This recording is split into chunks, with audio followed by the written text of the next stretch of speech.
So the keyboardist in our church and this lady were to get married, and the keyboardist is a very, very popular guy. He's handsome, has been so many girls' crush like for years, and he took advantage of that. Trust me, he did. And he was to get married to this very quiet, shy girl that was like just by herself. I fail to find words to describe her, but just know she's a church girl through and through. And it was like a match made in heaven, like two people getting married, a Christian brother and a more Christian girl, sister getting married. Yeah. But then one day we come to church and then we find out that she is in the back.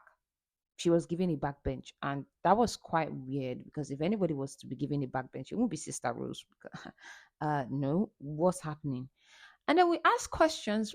We find out that during their marriage sessions, they found out that she's not a virgin and that she had had sex before. And yeah, that was reason enough to give her backbench.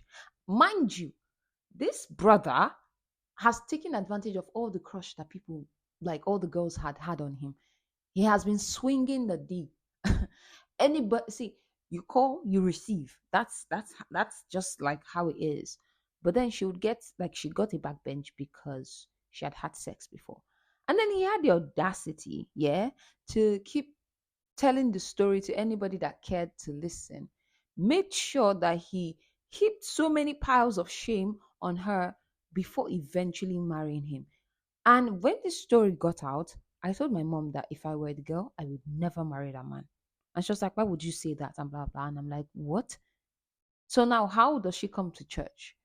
Like, how am I supposed to go to church, you know, knowing that a lot of people know now that I've had sex, even though it's not something to be, ashamed of?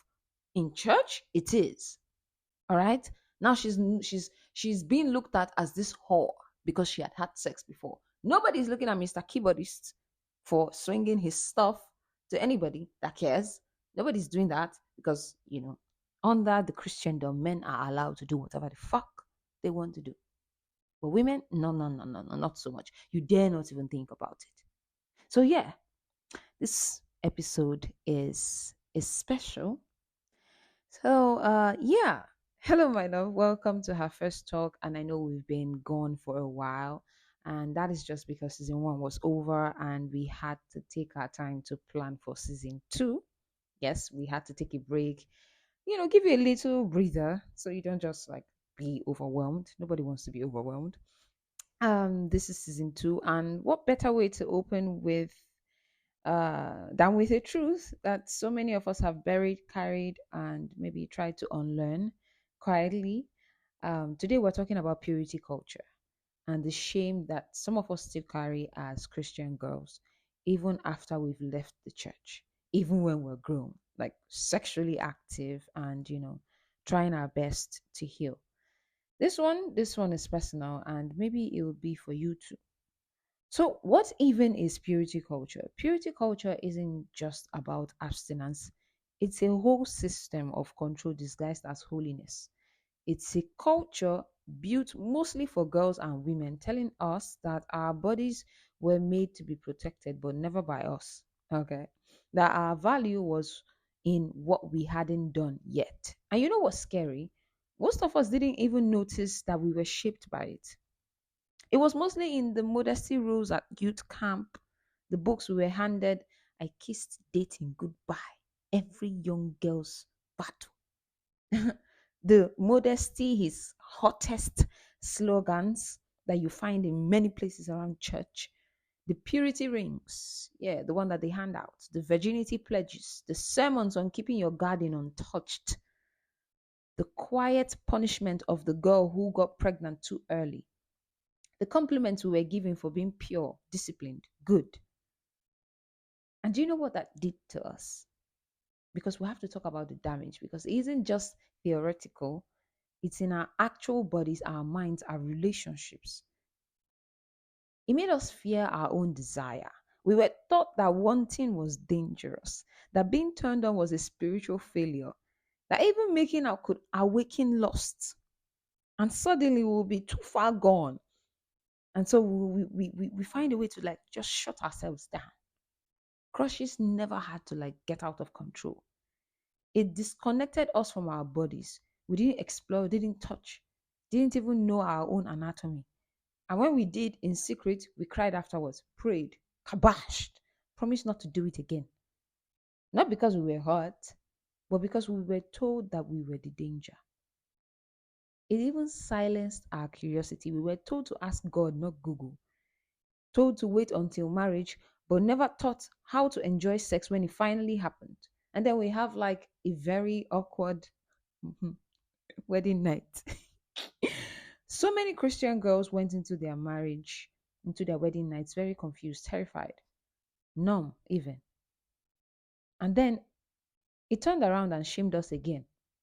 Because if we did have sex before marriage, suddenly we are broken, used, a chewed up gum, a crumbled rose, a dirty dish.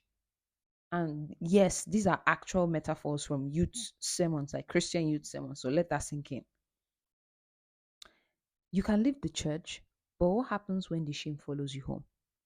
Because it's still there when you struggle to ask for what you want in bed.